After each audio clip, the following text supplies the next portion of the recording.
السلام علیکم ورحمۃ اللہ وبرکاتہ۔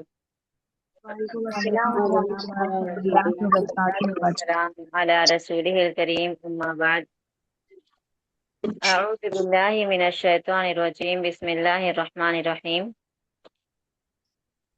قال اللہ تعالی فی القرآن المجید: وَإِذَا سَأَلَكَ عِبَادِي عَنِّي فَإِنِّي قَرِيبٌ أُجِيبُ دَعْوَةَ الدَّاعِ إِذَا دَعَانِ فَلْيَسْتَجِيبُوا لِي وَلْيُؤْمِنُوا بِي لَعَلَّهُمْ يَرْشُدُونَ۔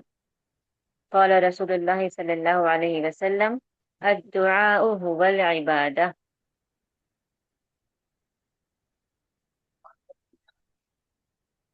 الحمد للہ ربی وبعدہ امی و ابی کے اللہ کا بے انتہا شکر احسان ہے۔